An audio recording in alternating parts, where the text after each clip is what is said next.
രണ്ടുപേര് പള്ളിയിൽ വെച്ച് കെട്ടി വിവാഹം നടന്നു. ഭയങ്കര ടോക്സിക്കാണ് ഇത്. കുടുംബത്തെ മുഴുവൻ ഇതാണെങ്കിൽ സെപ്പറേഷൻ സഭ പറയുന്നുണ്ട്. ഡിവോഴ്സല്ല, സെപ്പറേഷൻ, മാറി താമസിക്കാം. ഈ ഡൊമസ്റ്റിക് വയലൻസൊക്കെ അപാരമുണ്ട് നമ്മുടെ കുടുംബങ്ങളിൽ. അത് നമ്മൾ അഡ്രസ്സ് ചെയ്യേണ്ട ഒരു കാര്യമാണ്. സഹിക്കുക എന്ന് പറയണതല്ല, ചിലർ സഹിക്കാൻ പറ്റില്ല, ചില ചികിത്സ വേണ്ട ഡിപ്പാർട്ട്മെൻറ്റാണ്. അവിടെ നമ്മൾ പോലും പറയണം. ഞാൻ അടുത്തൊക്കെ പറഞ്ഞിട്ടുണ്ട്, നിങ്ങൾ മാറി താമസിക്കും. കാരണം അത് സഹിക്കുക എന്ന് പറയണത് തന്നെ അതിനിപ്പോൾ ഒരു വാല്യൂ ഇല്ലേ. ചിലപ്പോൾ ചിലത് ട്രീറ്റ്മെൻറ്റ് വേണ്ട ഒരാളെ ഞാൻ ട്രീറ്റ്മെൻറ്റ് വിടണതും ഞാൻ നിന്നെ പ്രാർത്ഥിച്ച് സുഖപ്പെടുത്താമെന്നല്ല പറയണത്. പ്രാർത്ഥിക്കാം, ഈ ട്രീറ്റ്മെൻറ്റും പോകണമെന്ന് പറയണ പോലെയാണത്. ചില വിവാഹ ബന്ധങ്ങളിൽ ട്രീറ്റ്മെൻറ്റ് ആവശ്യമുണ്ട്. അതായത് പിള്ളേർ, ഞങ്ങൾ ഇരിങ്ങാലക്കുടയ്ക്ക് പോണ വഴിക്ക് പെട്ടെന്ന് ഉച്ച സമയം ഭക്ഷണം കഴിക്കാൻ തോന്നി. ബിരിയാണിന്ന് ബോർഡ് കൊണ്ട് വണ്ടി നിർത്തി. പെട്ടെന്ന് ബിരിയാണി മൊബൈൽസാണ്. മുദ്ര ശ്രദ്ധിക്കണം, എഴുത്ത് ശ്രദ്ധിക്കണം. അതാണ് ഞാൻ അവിടെ നിന്ന് കുറച്ചൊരു ചിരിച്ചു. നമ്മുടെ യൂത്തിൻ്റെ പ്രശ്നം അവർ ഫസ്റ്റ് ലൈൻ മാത്രമേ വായിക്കുള്ളൂ.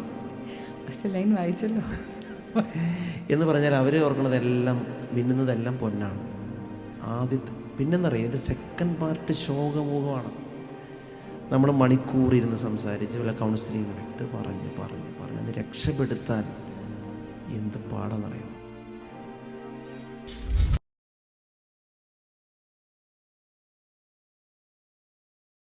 ലാളനകളും പക്ഷെ ചിലപ്പോഴൊക്കെ പ്രശ്നങ്ങളാണ്.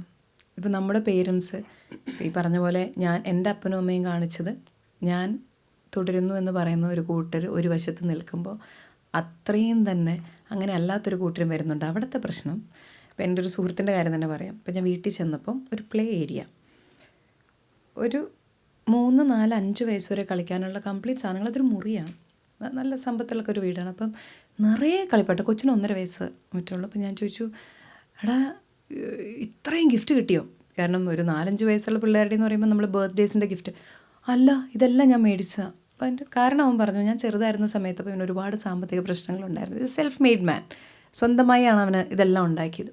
അന്ന് അവൻ തീരുമാനിച്ചിരുന്നു, ഞാൻ അനുഭവിച്ച വിഷമങ്ങളിലൂടെ എൻ്റെ കുട്ടികൾ കടന്നു പോകരുത്.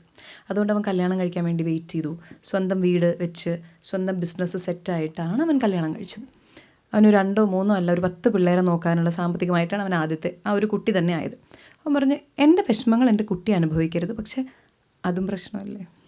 പ്രശ്നമാണ്. അതായത് എനിക്ക് തോന്നുന്നു ഈ അമിത ലാളനയും ഇപ്പോൾ പലപ്പോഴും നമ്മുടെ പാരൻസ് ഇപ്പോൾ രേണു പറഞ്ഞ പോലെ അവർക്ക് അച്ചീവ് ചെയ്യാൻ പറ്റാത്ത ഗോൾ കുട്ടിയിലൂടെ അച്ചീവ് ചെയ്യണമെന്ന് ചിന്തിക്കുന്നവരുണ്ട്. എനിക്ക് ഡോക്ടറാകാൻ പറ്റിയില്ല, ഈ തുമ്പിയെ കൊണ്ട് കല്ലെടുപ്പീണ കണ്ടിട്ടുണ്ടേ. ചില പിള്ളേർ കഷ്ടപ്പെടാണ്, അവന് MBBS താല്പര്യമില്ല, അപ്പൻ്റെ കയ്യിൽ പൂത്ത കാശുണ്ട്, ഇത് മാത്രമാണ് അവൻ ചെയ്ത കുറ്റം. അപ്പോൾ സത്യത്തിൽ ഇപ്പം ഇനി ഇവൻ ഈ ടോയ്സ് ഇങ്ങനെ കൊടുക്കുന്നത് കൊണ്ടും അവന് സ്നേഹമുണ്ടെന്നൊന്നും അവന് ഫോർ എക്സാമ്പിൾ ഇപ്പം ഞാൻ ഈ ഒരുപാട് കുട്ടികളെ സംസാരിക്കുമ്പോൾ, പ്രത്യേകിച്ച് ഞാൻ ഈ നാട്ടിലുണ്ടായിരുന്നപ്പോൾ ടീൻസ് പിള്ളേരെ കാണുമായിരുന്നു. ഒരു 100 പേരോട് സംസാരിക്കുന്നതിൽ ഒരു 60 പേര് എന്നോട് പറഞ്ഞിട്ടുള്ള കാര്യം മരിക്കണമെന്ന് തോന്നിയിട്ടുണ്ടെന്നുള്ളതാണ്. എന്നാൽ ഇവൻ്റെ വീട്ടിൽ ടോയ്സിനൊന്നും കുറവില്ല. അതൊക്കെ നമ്മളൊരു അതിൽ തന്നെ അവനെ മോശമാക്കാൻ, അവന് പല ബുദ്ധിമുട്ടുകൾ അറിയില്ല. ഇപ്പോൾ ഫാമിലി ലൈഫിലേക്ക് വരുമ്പോൾ അത് ഭയങ്കരമായിട്ടൊന്നും ഒരു ബുദ്ധിമുട്ടും സങ്കടവും തോൽക്കാൻ പഠിപ്പിക്കണമെന്ന് പറഞ്ഞ പോലെയാണ്. വിഷമിക്കുന്നതിലും തോക്കുന്നതിലൊക്കെ അങ്ങനെ കടന്നു പോകുന്നതിൽ ഇതൊരു ഡിസിപ്ലിൻ ട്രെയിനിങ് ആണല്ലോ. ഇറ്റ്സ് എൻ എഡ്യൂക്കേഷൻ എന്ന് പറയുന്നതാണ്, പഠിപ്പിക്കുക എന്നുള്ളതാണ്. ഞാൻ പെട്ടെന്നൊരു സംഭവത്ത് ഞങ്ങളുടെ താമസിക്കുന്ന ഹൗസിൽ ഒരു അമ്മയും ചേട്ടനും കൊച്ചും കൂടി വന്നു. അപ്പോൾ അവിടെ ഒരു പാത്രത്തിൽ കുറേ മിഠായി സ്വീറ്റ്സ് വെച്ചിരിക്കുന്നു. വികാരിയച്ഛൻ പറഞ്ഞു, കൊച്ചെ എടുത്തോ, ഇഷ്ടം പോലെ എന്ന്. അവൻ ഓടി ഒന്ന് ഇങ്ങനെ കൈയിട്ടു, ഒരു ഫുള്ളിങ് എടുത്തു. ഇങ്ങനെ എടുത്ത് നിൽക്കുന്ന സമയത്ത് അവൻ്റെ അമ്മ പറഞ്ഞു, യു ക്യാൻ ടേക്ക് 1. അപ്പോൾ ഇവൻ അച്ഛൻ്റെ മുഖത്ത് നോക്കി, അമ്മയുടെ മുഖത്ത് നോക്കി. അച്ഛൻ പറഞ്ഞു, നീ എടുത്തോ, ഇഷ്ടം പോലെയല്ലേ. അമ്മ പറഞ്ഞു 1. എന്നിട്ട് അമ്മ പറഞ്ഞ കാര്യമുണ്ട്, അച്ഛാ ഞാനാണ് അവൻ്റെ അമ്മ. അപ്പോൾ ഒത്തിരി ഉള്ളപ്പോഴും മിനിമം കൊണ്ട് ജീവിക്കാൻ പഠിപ്പിക്കുന്നതും ഇത് മതി എന്ന് പറയുന്നതും ഒരു ട്രെയിനിങ്ങാണ്. എനിക്ക് ഭയങ്കര ഇഷ്ടപ്പെട്ടു. ഞാൻ പല സ്ഥലത്ത് സംഭവം കോട്ട് ചെയ്യാറുണ്ട്. അപ്പോൾ ഇത്രയും കൊണ്ട് നീ ജീവിക്കണം എന്ന് പറയാനും ഇത് മതി എൻ്റെ മോന്, അതും വേണം. ഈ അവസരത്തിൽ എൻ്റെ അമ്മ കേൾക്കുന്നുണ്ട്. ചെറുതായിരിക്കുമ്പോൾ തൊട്ട് അമ്മ ഇത് പഠിപ്പിച്ചിട്ടുണ്ട്. 2 മാക്സിമം 2 എടുക്കുള്ളൂ. ഞങ്ങളുടെ ഫാമിലി കുടുംബയോഗത്തിൽ മിഠായി ഉറക്കൽ മത്സരമാണ്. ഞാൻ നിറച്ച് മിഠായി, 2 മിഠായി എടുത്തു. ഞാൻ മാറിയിരുന്നു. അത് കഴിഞ്ഞിട്ട് അമ്മ ചോദിച്ചു, നീ എന്താ മിഠായി വർക്കല്ല 2 എടുത്തത്? ഞാൻ പറഞ്ഞു, അമ്മയല്ലേ എന്നോട് പറഞ്ഞേ. ഒന്നും അനുസരിക്കില്ലായിരുന്നു കേട്ടോ, ഭയങ്കര പോക്കരിയാ. പക്ഷെ ഇത് അമ്മ പറയാ, എൻ്റെ കൊച്ചു എന്നാ മിടിക്കാന്ന്, മിഠായി വർക്കലിലാണ് ഞാൻ ചെന്നിട്ട് 2. അല്ല, ഞാൻ നമ്മൾ പഠിപ്പിച്ചാലേ അത് ഏതിലാണേലും ശീലമാവും എന്നുള്ളത്. അത് പുറത്തെ പിള്ളേരാണ്. പുറത്തെ പിള്ളേർക്ക് ഭയങ്കര നിഷ്കളങ്കതയാണ്. അതായത് നിഷ്കളങ്കത ഓവർലോഡഡാണ്. നമ്മളവനെ ചീത്ത വിളിച്ചാലും പറയും, വൺസ് മോർ ഫാദർ, ക്ലിയർ ആയില്ല എന്ന് പറയും. കാരണം അവൻ്റെ അതിലോട്ടാണ് ഇനി എൻ്റെ വളർച്ച. നമ്മുടെ നാട്ടിലെ പിള്ളേരെ കുറിച്ചാണ് ഇത്രയും പറഞ്ഞത്. ഞാനൊരു 4 വർഷത്തോളം വിദേശത്തുണ്ടായിരുന്നു. എൻ്റെ ഫാമിലിയിൽ ഒരുപാട് പേരും വിദേശത്താണ്. എൻ്റെ ബ്രദർ ന്യൂസിലൻഡിൽ സെറ്റിൽഡാണ്. അപ്പോൾ അതുകൊണ്ട് തന്നെ പോവുക വരികയൊക്കെ ആയിട്ട് ഒരുപാട് പിള്ളേരെ കാണുന്നുണ്ട്. ഞാൻ അവിടെയുള്ള ആ ഒരു യൂണിവേഴ്സിറ്റിയിലാണ് ഞാൻ വർക്ക് ചെയ്തത്. അപ്പോൾ ഞാനൊരു 16 വയസ്സ് മുതൽ, ഐ തിങ്ക് 17 മുതലൊരു 40s ആൾക്കാർ വരെ ഞാൻ മാനേജ് ചെയ്തിരുന്ന ഒരു സമയം. ഈ പിള്ളേരുമായി സംസാരിക്കുമ്പോൾ എനിക്ക് പലപ്പോഴും തോന്നിയൊരു കാര്യം, നമ്മളെക്കാളും ഇവർ സ്ട്രെയിറ്റ് ആണ്. നേരെ കാര്യം പറയാനുള്ള കഴിവുണ്ട്. നമ്മളെക്കാളും നല്ല, അവർക്ക് നോ ആണെങ്കിൽ നോ, യെസ് ആണെങ്കിൽ യെസ് മുഖത്ത് നോക്കി പറയാനുള്ളൊരിതുണ്ട്. ഒരു നോ ആക്സെപ്റ്റ് ചെയ്യാനുള്ള കഴിവ് കൂടുതലുണ്ട്. ഇതൊക്കെ എനിക്ക് തോന്നിയ കാര്യങ്ങളാണ്. അപ്പം 2015 മുതൽ യൂത്തിന് വേണ്ടി പ്രവർത്തിക്കുന്ന അച്ഛൻ്റെ അടുത്ത് ഞാൻ ചോദിക്കുകയാണ്, എൻ്റെ ഈ ഒബ്സർവേഷൻസ് ശരിയാണോ, അതിൽ കൂടുതൽ ഉണ്ടോ? അത് അബ്സല്യൂട്ട്ലി കറക്റ്റ് ആട്ടോ. അതായത് ഈ 2 കളിച്ചിന് അതിൻ്റേതായ ഒരു പോസിറ്റീവ് നെഗറ്റീവ്സും ഉണ്ട്. ഫോർ എക്സാമ്പിൾ, ഇപ്പോൾ അവിടുത്തെ കുട്ടികൾ ഈ പറഞ്ഞ അവർ എസ് പറഞ്ഞ എസ് ആയിരിക്കും, നോ പറഞ്ഞ നോ ആയിരിക്കും. ഒരു പ്രോഗ്രാമിന് വരില്ലെന്ന് പറഞ്ഞാൽ വരില്ല. പക്ഷെ അവൻ പറയണത് നമുക്കൊക്കെ ഇഷ്ടപ്പെട്ടില്ലെന്ന് വരും. ഫാദർ നോ, നോട്ട് കമ്മിങ് എന്ന് പറഞ്ഞാൽ നോട്ട് കമ്മിങ്. അത് തന്നെയാണ്. ഇനി നമ്മളവനെ മാമോദിസം മുക്കാൻ നിൽക്കാതിരിക്കണതാണ് ബുദ്ധി. പക്ഷേ എസ് എന്ന് പറഞ്ഞാൽ അവൻ വന്നിരിക്കും. വന്നാൽ അവൻ അറ്റൻറ്റീവ് ആയിരിക്കും. അപ്പം എനിക്ക് ഒരു പക്ഷേ അത് അവരുടെ കൾച്ചറിൽ, പാരൻറ്റിങ്ങും എഡ്യൂക്കേഷനിലൊക്കെ അതുണ്ട്. അവരങ്ങനെ ട്രെയിൻ ചെയ്യുന്നുണ്ട് അങ്ങനെയുള്ള കാര്യങ്ങൾ പറയാം. പെഡഗോജി പോലെ എഡ്യൂക്കേഷൻ ഡിഫറെൻ്റ് ആണല്ലോ. നമ്മളിങ്ങനെ സ്പൂൺ ഫീഡിങ് ചെയ്ത് നമുക്കൊന്ന് തിരിച്ചൊരു ചോദ്യം ചോദിക്കാൻ അവസരം കിട്ടിയിട്ടുണ്ടോ? അല്ലേ? നമ്മൾ ചോദിക്കുമ്പോൾ എടാ നീ വലിയ ചോദ്യം കേട്ടാ, സിലബസ് തീർന്നിട്ട് വേണ്ടേ ചോദ്യം ചോദിക്കാൻ. അതാണ് കറക്റ്റ്, അതാണ് സത്യം. അപ്പോൾ അവർക്ക് അവിടേക്ക് അങ്ങനെയല്ല, ചോദ്യങ്ങൾ ചോദിക്കുന്നു. ഇപ്പോൾ അയർലൻഡിലൊക്കെ പിള്ളേർ പറയും വാ ടീച്ചർ സൈസ്, ടീച്ചർ പറയുന്നതാണ് അവർക്ക് വേദം. ടീച്ചർ ഇങ്ങനെ പറഞ്ഞിട്ടുണ്ട്. അപ്പോൾ വളരെ സിൻസിയറാണ് പിള്ളേർ, വളരെ സിൻസിയറാണ്. എനിക്ക് പേഴ്സണലി ഒരു പക്ഷേ ഞാനിത് പറയുമ്പോൾ നാട്ടിലുള്ള പിള്ളേർ ഹെർട്ടാവുമെന്ന് എനിക്കറിയില്ല. ബട്ട് എനിക്ക് അവിടെ യൂറോപ്പിൽ ജനിച്ചു വളർന്ന കുട്ടികളെയാണ് ഡീൽ ചെയ്യാൻ കുറച്ചുകൂടി ഈസി ആയിട്ട് തോന്നിയിട്ടുണ്ട്. കാരണം അവർ സിൻസിയറാണ്. നമ്മുടെ ഈ ഒരു പക്ഷേ ഒരു ഭയങ്കര ഭക്തിയും വിശ്വാസമൊക്കെ നമുക്കുണ്ടെന്ന് പറയുമ്പോഴും പുറമെയാണ് കൂടുതലെന്ന് എനിക്ക് തോന്നിയിട്ടുണ്ട്. അവിടെ നിന്നുള്ള എൻ്റെ യാത്ര അവിടേക്കായിരുന്നു. അപ്പം ഈ വിശ്വാസങ്ങളിലെ വ്യത്യാസങ്ങൾ എങ്ങനെയാണ്? അതായത് നമുക്ക് പ്രകടനങ്ങൾ വളരെ കൂടുതലാണ്. നമ്മൾ കൃത്യമായിട്ട് പള്ളിയിലോട്ട് എഴുന്നേൽപ്പിച്ച് വിടുക, അതുപോലെ നമ്മൾ ഞായറാഴ്ച തന്നെ പള്ളിയിൽ പോവുക, നമ്മൾ കടവുള്ള ദിവസങ്ങൾ കളയാതിരിക്കുക. നമുക്ക് വളരെയധികം നമ്മളിത് സ്ട്രിക്റ്റായിട്ട് ഫോളോ ചെയ്യാനായിട്ട് നമ്മുടെ വീടുകളിൽ നിന്നൊരു പ്രഷറുള്ളൊരു സൊസൈറ്റി കൂടിയാണ് നമ്മൾ. പക്ഷേ ഞാൻ ഈ ന്യൂസിലൻഡിലായിരുന്ന 4 കൊല്ലത്തിലും ഒന്നെങ്കിൽ ശനിയാഴ്ച വൈകുന്നേരം കുർബാന കൂടുക, അല്ലെങ്കിൽ ഞായറാഴ്ച കുർബാന കൂടുക. അപ്പോൾ ഇത് ഞായറാഴ്ചയും കടവുള്ള ദിവസങ്ങളിലും പോകണം എന്നുള്ളത് വളരെ സ്റ്റാർക്ക് ഒരു കോൺട്രാസ്റ്റാണ് അവിടെ വരുന്നത് തന്നെ. പക്ഷെ നമ്മളവിടെ ചെന്ന് കഴിയുമ്പോൾ നമ്മുടെ കുർബാനയിൽ വന്നിരിക്കുന്നവരെല്ലാം കുർബാന അറ്റൻഡ് ചെയ്യുക. അവരിരുന്നു, അവരെ ശ്രദ്ധിച്ചു, പ്രാർത്ഥിച്ചു, കഴിഞ്ഞു, തിരിച്ചു പോയി. പക്ഷെ നമ്മളിവിടെ വരുമ്പോൾ നമ്മൾ നോക്കുന്നത് പ്രസംഗം തീരാറായെങ്കിൽ നമുക്ക് കറക്റ്റായിട്ട് അങ്ങ് ചെല്ലാം. പലരും അത് വന്നിരുന്ന് കഴിയുമ്പോഴും പ്രസംഗം വെച്ചിട്ട് നീണ്ടു കഴിയുമ്പോൾ തന്നെ തീരുന്നില്ലേ, ഈ ഒരു ചിന്ത. അതായത് വിശ്വാസം പലപ്പോഴും പ്രകടനങ്ങളായി മാറുന്നില്ലേ എന്നുള്ള ചോദ്യം ഞാൻ അച്ഛനോട് ചോദിക്കുകയാണ്. അതാണ് കൂടുതലെന്നുള്ളത്.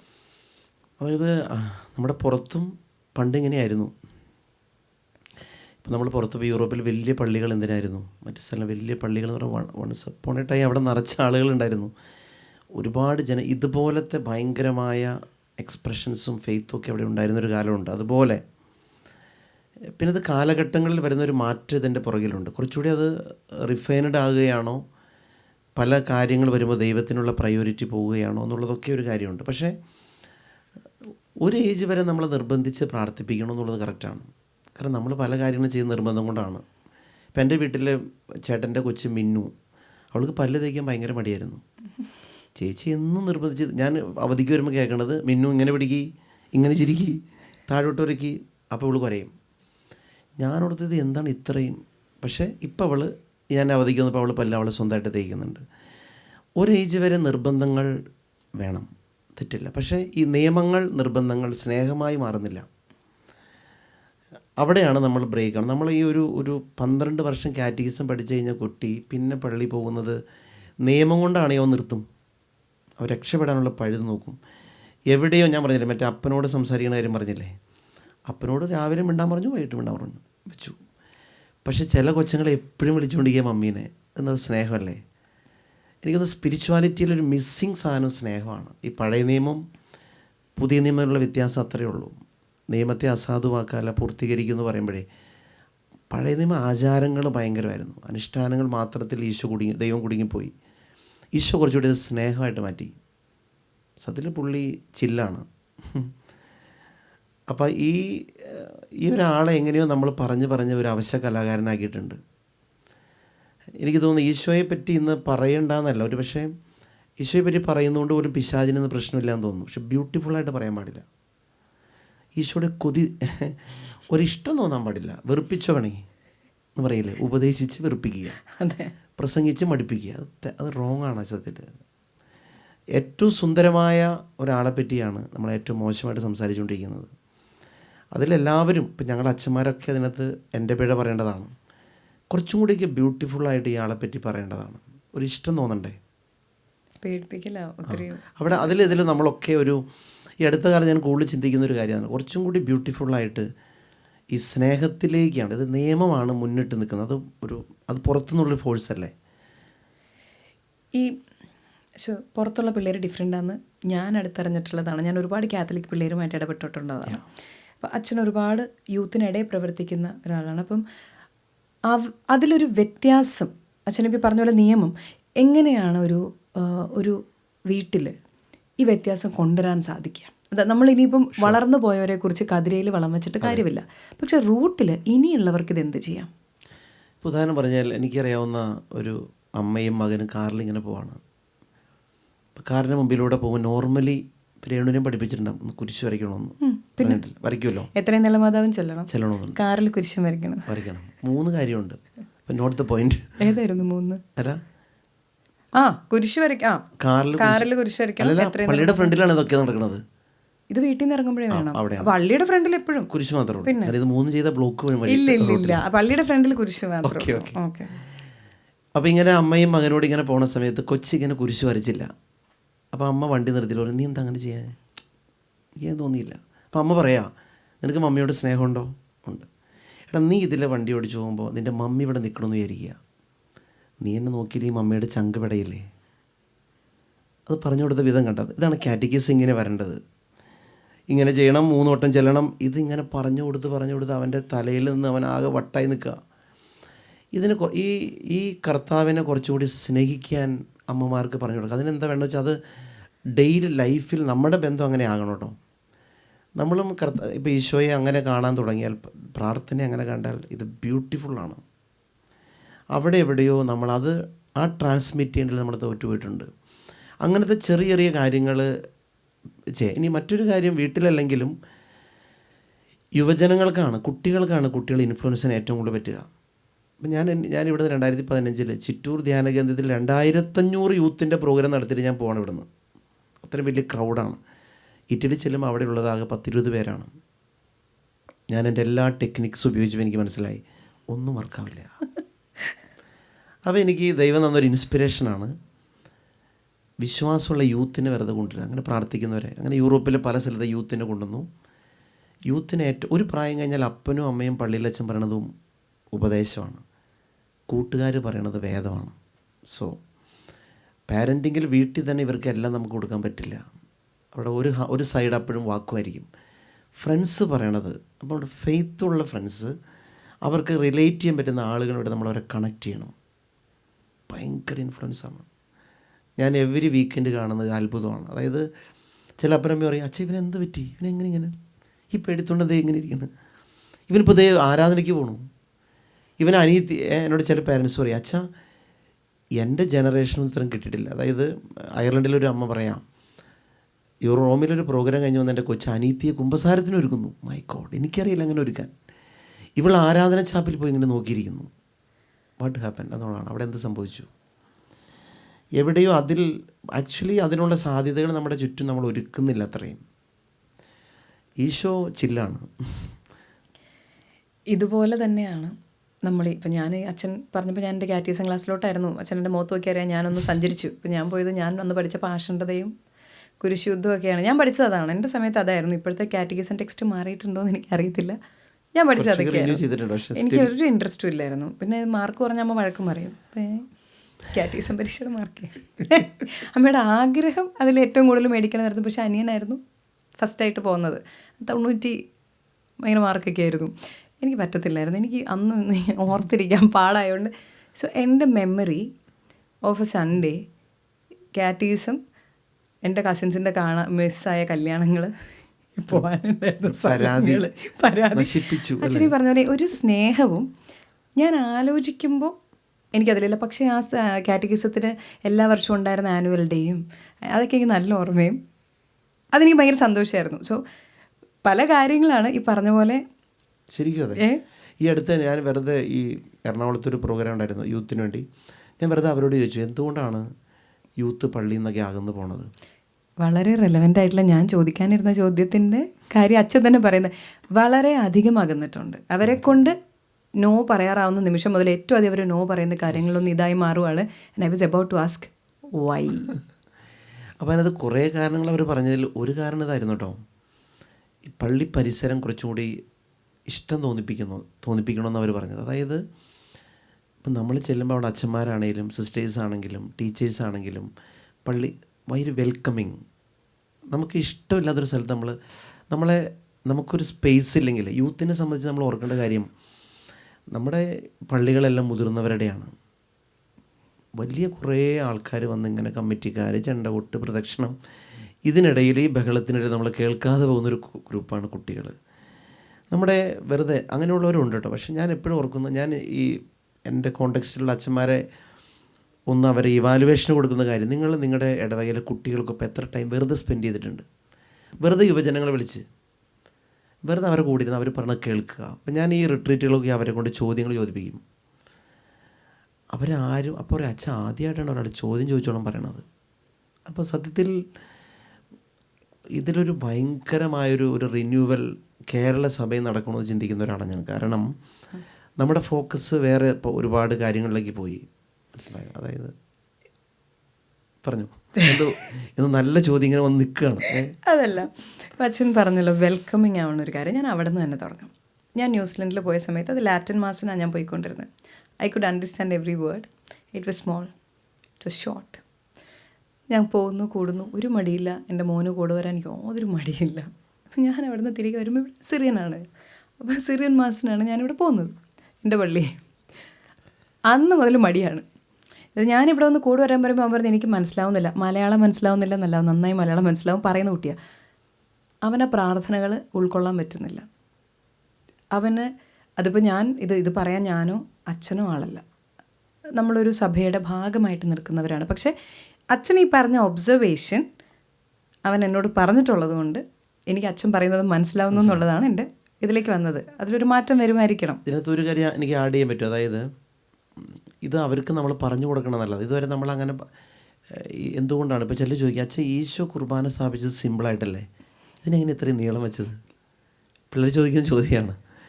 സത്യത്തിൽ ഇറ്റ്സ് എ യൂക്രിസ്റ്റിക് സെലിബ്രേഷൻ എന്ന് നമ്മൾ പറയണത് അല്ലേ. കല്യാണം വേണ്ടി നമുക്ക് സിമ്പിളായിട്ട് നടത്താം. ഇപ്പം ഞാൻ കഴിഞ്ഞ ഞായറാഴ്ച കഴിഞ്ഞ ഇൻ്റർവ്യൂവിനോടൊന്ന ആളെ ഞാനാണ് കുർബാന കിട്ടിയത്. വളരെ സിമ്പിൾ കല്യാണമായിരുന്നു. അച്ഛനായിരുന്നല്ലേ ജോസഫിൻ്റെ കല്യാണത്തിന്. എനിക്ക് വളരെ ബഹുമാനം തോന്നി. കാരണം ജോസഫ് അന്നൻകുട്ടി ഇട്ട ഒരു പോസ്റ്റ് എന്ത് രസമായിട്ട് അവൻ കല്യാണം നടത്തിയത്. ഇൻറ്റിമേറ്റ് ആയിട്ട് അവൻ്റെ ഫാമിലി, പെണ്ണിൻ്റെ ഫാമിലി, അത്രേ ഉള്ളൂ, സുഹൃത്തുക്കളായ അച്ഛന്മാർ 20 പേര് മാത്രം. അതായത് ഇപ്പോൾ ഇങ്ങനത്തെ ഒരു വേദിയിൽ പറയണത് നല്ലതെന്ന് എനിക്ക് തോന്നുന്നു. അത് അവൻ പറഞ്ഞിട്ട് പറയണതല്ല. പക്ഷേ അതിലുള്ള ചിലവ് പോലെ ഒരു വീട് വയ്ക്കാനൊക്കെ കൊടുക്കുന്നു. ഇത് ബ്യൂട്ടിഫുള്ളാന്ന് നോക്കി. ഞാൻ പറഞ്ഞത് അത് പറയാനല്ല. പക്ഷേ സ്റ്റിൽ കുറച്ചും കൂടി അതിനെ ഡിഫറെൻ്റ് ആയിട്ട് ചെയ്യണം. പക്ഷെ നമ്മൾ അപ്പോൾ ഓക്കെ, ഞാൻ വരുന്നത് ഇപ്പോൾ നടക്കുന്ന സെലിബ്രേഷനെ പറ്റിയാണ്. സിമ്പിളായിട്ട് നടത്താവുന്ന കാര്യം പോലും നമ്മളിപ്പോൾ സെലിബ്രേറ്റ് ചെയ്യുന്ന നമ്മുടെ ലൈഫിൽ പ്രധാനപ്പെട്ടതായതുകൊണ്ടാണ് അതിങ്ങനെ സെലിബ്രേറ്റ് ചെയ്ത് പോകുന്നത്. സോ ഞാൻ യൂത്തിനോട് പറയും, കുർബാന സാധാരണ 1 മണിക്കൂർ നീളുമെന്ന് നിങ്ങൾക്ക് അറിയാമല്ലോ. തുടക്കം ഞാൻ പറയും, we are going to celebrate. നമ്മൾ കല്യാണം വേണമെങ്കിൽ പെട്ടെന്ന് നടത്താവുന്ന നമ്മൾ എന്താണ്, സേവ് ദ ഡേറ്റ് മുതൽ അഭിനയം തുടങ്ങുകയല്ലേ എന്നൊക്കെ പറഞ്ഞ് ഞാൻ ഇൻട്രോ പറയും. അപ്പോൾ തന്നെ ഇവർ സെറ്റായി. നമ്മളത് എന്താണെന്ന് പറയണില്ല. നമ്മുടെ അമ്മാമ്മ ഇതിൻ്റെ ബ്ലാസ്റ്റേഴ്സിൻ്റെ ഫുട്ബോൾ കളിക്ക് വന്നിരുന്നത് എങ്ങനെയുണ്ടാവും? ഒരു പിടിയിലൂടെ എന്താ നടക്കണമെന്ന്. അമ്മാമ പറയും, ഒരു പന്തിൻ്റെ പുറകെ ഇത്രയും വരെ ഓടേണ്ട കാര്യമുണ്ടോ? എല്ലാവർക്കും ഒരേ പന്ത് കൊടുക്കൂ എന്ന് പറയുന്ന മത്സരം വരുത്താതിരിക്കും എന്ന് പറയണ ഒരു അവസ്ഥയാണ് നമ്മുടെ ഇവരെ എന്താ ഇവിടെ നടക്കണമെന്ന് ഒരു പിടിയും ഇല്ല. ഒരുപക്ഷെ അതൊരു വലിയ പോയിന്റ് ആയിരിക്കും. ഇത് നമ്മളൊരു കാര്യം അറിയാത്തത് കൊണ്ട് നമുക്കതിനെ സ്നേഹിക്കാൻ പറ്റുന്നില്ല. അതാണൊരു കാര്യം. പിന്നെ അത് ഹൃദ്യമായിട്ടും സ്നേഹത്തോടെയും അത് അവതരിപ്പിക്കുക എന്നുള്ളതും പ്രധാനപ്പെട്ടതാണ്. ഞാൻ ഈ മനസ്സിലാവായകയെക്കുറിച്ച് ഞാൻ ചോദിച്ചോട്ടെ. നമ്മൾ കുർബാനയെക്കുറിച്ച് പറഞ്ഞ പോലെ തന്നെയാണ് പലപ്പോഴും മനസ്സിലാകാതെ ഈ കല്യാണം എന്ന് പറയുന്നൊരു ചടങ്ങിലേക്ക് വരുന്നത്. കാരണം എല്ലാത്തിൻ്റെ ബേസ് അതാ. വിവാഹത്തിൽ നിന്നാണ് കുഞ്ഞുങ്ങളെ പറഞ്ഞാൽ യൂത്താണ് അടുത്ത മാതാപിതാക്കളാവുന്നത്. അപ്പോൾ നമ്മുടെ സഭ, അതായത് നമ്മൾ ക്രിസ്ത്യൻസിൽ ഏറ്റവും ലക്കി ആയിട്ടുള്ള ആൾക്കാരാണെന്ന് ഞാൻ പറയും. നമുക്കൊരു പ്രീ മാരേജ് കോഴ്സുണ്ട്, നമുക്കൊരു മനസ്സമ്മതമുണ്ട്. അവിടെ എല്ലാം നമുക്ക് തുറന്നു പറയാം, എന്നെക്കൊണ്ട് പറ്റത്തില്ല, ഇതിൽ ഇത് വേണം, ഇത് പറയാനുള്ള സാഹചര്യങ്ങളുണ്ട്.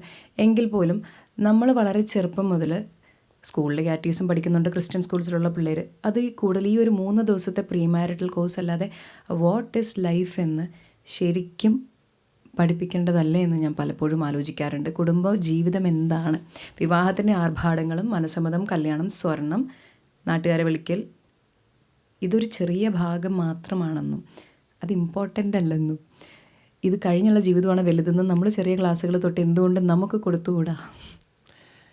പിന്നെ ഒരു കാര്യം ഇതിനകത്ത് രേണു പറയുന്നത് നമ്മൾ എന്തുകൊണ്ട് കൊടുക്കുന്നില്ല എന്നുള്ളതാണ്. ഒരു പക്ഷേ ഇതിനകത്ത് ഏറ്റവും വലിയ റോള് ഫാമിലിയുടെ ആയിരിക്കും കേട്ടോ.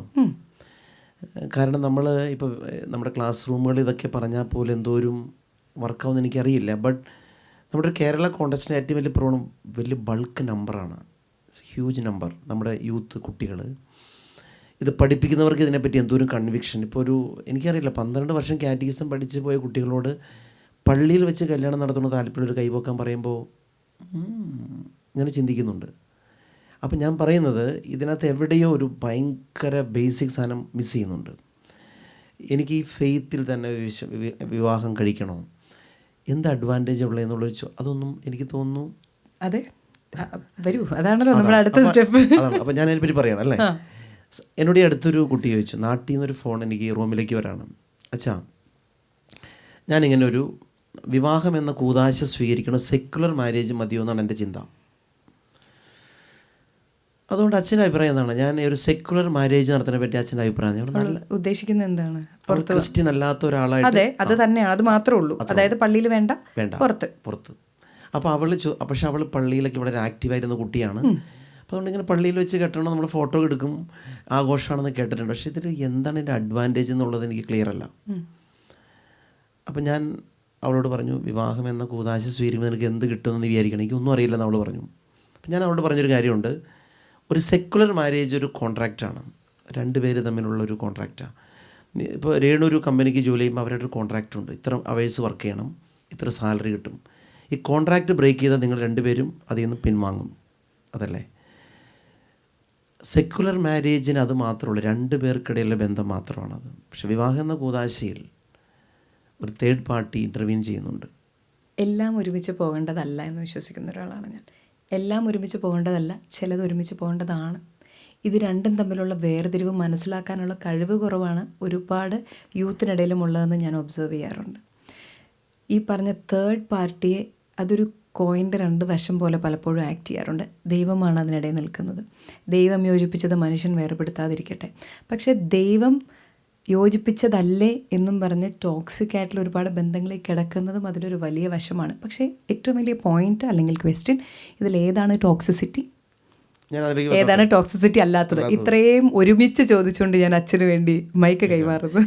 ഞാൻ ഈ കുട്ടിയോട് ഇതൊക്കെ പറഞ്ഞു. കാനായിലെ കല്യാണം നോക്കൂ, അവിടെ ഈശോയും മാതാവും ഉണ്ടായിരുന്നു. അല്ല, അപ്പോൾ ഒരു മാരേജിനൊരു സൂപ്പർ നാച്ചുറൽ, കട്ടിയുള്ള വാക്കാണ്, പേടിക്കേണ്ട, ഒരു ദൈവികമായൊരു പ്രസൻസ് കൂടി, ആ ബ്ലെസ്സിങ് കൂടി ആ വിവാഹത്തിനുണ്ടെന്ന് പറഞ്ഞു. ഇത് പറഞ്ഞ വഴി അവൾ പറഞ്ഞതെന്നറിയോ, അച്ഛൻ ഞാൻ മമ്മിയോട് പോയിട്ട് ഈ കാര്യം പറഞ്ഞു. മമ്മി പറഞ്ഞു, മോളെ ഞാൻ പള്ളിയിൽ വെച്ച് കെട്ടിയതാ, പക്ഷെ ഫ്ലോപ്പായി. നിൻ്റെ അപ്പൻ എന്നെ ഒട്ടും നോക്കിയിട്ടില്ല, നിനക്കറിയാലോ. പക്ഷെ ഒരു കാര്യം പറയാണ്ട് വയ്യ, എനിക്ക് നല്ല 2 മക്കളെ കിട്ടി. അപ്പോൾ അവൾ ചോദിച്ചു, അതോ? അപ്പം അവിടെയാണ് നമ്മുടെ സത്യത്തിൽ മാരേജ് പള്ളിയിൽ വെച്ച് കെട്ടിയതുകൊണ്ട് എല്ലാം ഓക്കെ ആകില്ല. ആരാ പറഞ്ഞു ഓക്കെ ആവുന്നത്? കെട്ടാതിരുന്നത് കൊണ്ട് ചീത്തയായി പോകണമെന്നുണ്ടോ? അല്ല, അതിനുള്ള വിളിയുണ്ടെങ്കിൽ കെട്ടിയാൽ മതി. ഏകസ്ഥ ജീവിതമുണ്ട്, അതുകൊണ്ട് മനസ്സിലായോ? നിനക്ക് ആ വിളിയില്ലെങ്കിൽ ഇനി അത് ഉത്തരവാദിത്തത്തിൽ നിന്ന് ഒളിച്ചോട്ടം ആകാൻ പാടില്ല. ഞാൻ ഇവളോട് പറഞ്ഞൊരു കാര്യമുണ്ട്. അതായത് ഇപ്പോൾ പൗരോഹിത്യം എന്ന ജീവിതാന്തസ് ഞാൻ തിരഞ്ഞെടുത്തുകൊണ്ട് ഞാൻ എൻ്റെ ലൈഫ് മുഴുവൻ പെർഫെക്റ്റ് ആവുമെന്ന് എനിക്ക് ചിന്തയില്ല. ബട്ട് ബ്ലെസ്സിങ് ആകും. ഈ ഒരു ബ്ലെസ്സിങ്, അതായത് നമുക്ക് മിസ്സിങ് നമ്മളെ ഹാപ്പിനെസ്, ജോയ്, നമുക്കെപ്പോഴും സന്തോഷം, നമ്മൾ ഉദ്ദേശിച്ച് കിട്ടി എന്ന് മാത്രം മാരേജിനെ കണ്ട ഫ്ലോപ്പാണ്. പക്ഷേ ഉദ്ദേശിച്ചെല്ലാം കിട്ടില്ല എന്നുള്ളതാണ്. കിട്ടാത്തപ്പോഴും അവിടെ ഒരു സന്തോഷം സൂക്ഷിക്കാൻ പറ്റുന്നത് ഈ കുരിശ് വരയുടെ ഒരു ബ്ലെസ്സിങ് അവിടെ ഉള്ളതുകൊണ്ടാണ്. ഇനി ഇവൾ പറഞ്ഞു, ഈ അമ്മ പറഞ്ഞ കാര്യം, 2 നല്ല മക്കളെ കിട്ടിയെന്ന് പറയുന്നത്. ഞാനിപ്പോൾ ചിന്തിക്കുന്നത്, എൻ്റെ വീട്, ഞങ്ങളുടെ സാധാരണ ഒരു കുടുംബത്തിൽ ജനിച്ച ഒരാളാണ് ഞാൻ ജനിക്കുമ്പോൾ ഞങ്ങളുടെ വീട്ടിൽ പല പ്രശ്നങ്ങളും ബുദ്ധിമുട്ടുകളിലൊക്കെ കടന്നു പോയിട്ടുണ്ട്. ഞാൻ ഓർക്കുന്നത്, വിവാഹം എന്ന കൂതാശ അവർ സ്വീകരിച്ചതുകൊണ്ടാണ് എൻ്റെ അപ്പനും അമ്മയും ഒരുമിച്ച് പോയത്. എനിക്കിന്ന് ഇങ്ങനെയൊക്കെ ചിന്തിക്കാൻ പറ്റുന്നതൊക്കെ അതിൻ്റെ ഒരു ബ്ലെസ്സിങ് ആയിട്ട് ഞാൻ കാണുന്നുണ്ട്. പക്ഷേ ഇറ്റ് ടേക്സ് ടൈം. അതായത് ഇൻസ്റ്റൻറ്റ് ബ്ലെസ്സിങ്ങോ ലാഭമോ അല്ല സ്പിരിച്വാലിറ്റി. It's an evolution. അതാണ് റോമൻസ് 8:28. നന്മയ്ക്കായി പരിണമിപ്പിക്കുന്ന പരിണാമമാണ്. ഇത് അതിൻ്റെ അർത്ഥം കിട്ടാൻ വർഷങ്ങളെടുക്കും. അവിടെ ഇപ്പോൾ വർക്കായില്ല എന്നോർത്ത് പേടിക്കേണ്ട, ഒരനുഗ്രഹമാകാം. ഇപ്പം ഞാൻ ഇപ്പോൾ അമ്മച്ചിയെ പറ്റി പറഞ്ഞില്ല. എൻ്റെ അമ്മച്ചിയുടെ ഏറ്റവും വലിയ ആഗ്രഹമായിരുന്നു എൻ്റെ പട്ടം, ചേട്ടൻ്റെ കല്യാണം, ഒരു വീട് പണിത് കാണണം. ഒരുപാട് കഷ്ടപ്പെട്ടൊരു സ്ത്രീ 40 വയസ്സിൽ മരിക്കുകയാണ്. നല്ലൊരു സാരി ഉടുത്ത് ഞാൻ അമ്മച്ചിയെ കണ്ടിട്ടില്ല. അമ്മച്ചിയുടെ താലിമാല എന്നും പണയത്തിലായിരുന്നു. പക്ഷെ കഴിഞ്ഞ 29 കൊല്ലമായിട്ട് ഈ അമ്മയെപ്പറ്റി പ്രസംഗിക്കാത്ത ഇൻ്റർവ്യൂ ഇല്ല, പള്ളിയില്ല. രേണു പറ, ഇതിപ്പോൾ ഏതാണ് ഇതിനകത്ത് ലാഭം? നമ്മൾ അനുഭവിച്ച സന്തോഷമാണോ മറ്റുള്ളവർ പ്രഘോഷിക്കുന്ന അവർക്ക് കിട്ടിയ അനുഗ്രഹമാണോ വലുത്? അവിടെയാണ് ഒരു അമ്മയും അപ്പനും വലുതാകുന്നത്. പേഴ്സ്പെക്റ്റീവ്. യെസ്. അഗെയിൻ എനിക്കത് പറയാതിരിക്കാൻ പറ്റത്തില്ല. പക്ഷേ എനിക്ക് വളരെ അടുത്തറിയാവുന്നൊരു സ്ത്രീ, അവർ കല്യാണം കഴിച്ച് ഈ പറഞ്ഞ പോലെ ഫ്ലോപ്പ്, ആ ഒരു ആംഗിൾ മൊത്തം, ഒരിക്കലും ഒരു ഭാര്യ എന്ന സന്തോഷം, ബഹുമാനം, ഇതൊന്നും അവർക്ക് കിട്ടിയിട്ടില്ല. അവർക്ക് 2 മക്കൾ, വളരെ നല്ല രീതിയിൽ ആ മക്കൾ വളർന്നു വരുന്നു, അവർ വളരെ നന്നായി പോകുന്നു. അപ്പോൾ ആ അമ്മ പറയാറുണ്ട്, അച്ഛൻ പറഞ്ഞ പോലെ, എൻ്റെ ഒരു വശം ശരിയായില്ലെങ്കിലും എൻ്റെ മക്കളെ കണ്ട് എനിക്ക് സന്തോഷമാണ്, ഞാൻ സന്തോഷിക്കുന്നു, ഞാൻ അനുഗ്രഹീതയാണ്. പക്ഷെ മക്കൾ പറയുന്നത്, അവർ ആ സൈഡിൽ നോക്കിക്കഴിയുമ്പോൾ, ശരിയാണ് നമുക്കിതെല്ലാം കിട്ടി, പക്ഷെ നമ്മുടെ അമ്മയുടെ ജീവിതം ഒന്നും ആയിരുന്നില്ല. പക്ഷെ ഈ അമ്മ പറയുന്നു, ഇത് കിട്ടിയതുകൊണ്ട് ഞാൻ ഓക്കെ. പക്ഷെ എല്ലാ അമ്മമാരും അപ്പന്മാരും ഇപ്പം അങ്ങനെ എടുക്കുന്നവരല്ല. അല്ല, അതൊരു ഈ പെർസ്പെക്റ്റീവ് വളരെ പ്രധാനപ്പെട്ട. നമ്മളത് എങ്ങനെ നോക്കുന്നു വളരെ പ്രധാനപ്പെട്ട ഒരു കാര്യമാണ്. എങ്ങനെ എടുക്കുന്നു, ചിന്തിക്കുന്നു. അത് പക്ഷേ ആ പേഴ്സ്പെക്റ്റീവ് മാറ്റാനായിട്ട് അച്ഛാ, മറ്റൊരു കാര്യം ഇതാണ്. ഇപ്പം നേരത്തെ ടോക്സിക് ക്യാരക്ടർ പറഞ്ഞല്ലോ. 2 പേര് പള്ളിയിൽ വെച്ച് കെട്ടി വിവാഹം നടന്നു, ഭയങ്കര ടോക്സിക്കാണ്. ഇത് കുടുംബത്തെ മുഴുവൻ ഇതാണെങ്കിൽ സെപ്പറേഷൻ സഭ പറയുന്നുണ്ട്. ഡിവോഴ്സല്ല, സെപ്പറേഷൻ, മാറി താമസിക്കാം. ഈ ഡൊമസ്റ്റിക് വയലൻസൊക്കെ അപാരമുണ്ട് നമ്മുടെ കുടുംബങ്ങളിൽ. അത് നമ്മൾ അഡ്രസ്സ് ചെയ്യേണ്ട ഒരു കാര്യമാണ്. സഹിക്കുക എന്ന് പറയണതല്ല, ചിലർ സഹിക്കാൻ പറ്റില്ല, ചില ചികിത്സ വേണ്ട ഡിപ്പാർട്ട്മെൻറ്റാണ്. അവിടെ നമ്മൾ പോലും പറയണം. ഞാൻ അടുത്തൊക്കെ പറഞ്ഞിട്ടുണ്ട്, നിങ്ങൾ മാറി താമസിക്കുക. കാരണം അത് സഹിക്കുക എന്ന് പറയണത് തന്നെ അതിന് പോലും വാല്യൂ ഇല്ലേ. ചിലപ്പോൾ ചിലത് ട്രീറ്റ്മെൻറ്റ് വേണ്ട ഒരാളെ ഞാൻ ട്രീറ്റ്മെൻറ്റ് വിടണതും, ഞാൻ നിന്നെ പ്രാർത്ഥിച്ച് സുഖപ്പെടുത്താമെന്നല്ല പറയണത്. പ്രാർത്ഥിക്കാം, നീ ട്രീറ്റ്മെൻറ്റും പോകണമെന്ന് പറയണ പോലെയാണത്. ചില വിവാഹ ബന്ധങ്ങളിൽ ട്രീറ്റ്മെൻറ്റ് ആവശ്യമുണ്ട്. ഭയങ്കര ഡൊമസ്റ്റിക് വയലൻസിനെ നമ്മൾ വെറുതെ സ്പിരിച്വാലിറ്റി നമ്മൾ മുക്കിക്കളയാൻ പാടില്ല. എല്ലാവർക്കും ഇതിനുള്ള ഹെൽത്ത് ഇല്ലെങ്കിൽ അവരെ അതേപോലെ ഡീൽ ചെയ്യണം, ട്രെയിൻ ചെയ്യാന്നുള്ളതാണ്, മനസ്സിലാക്കുക.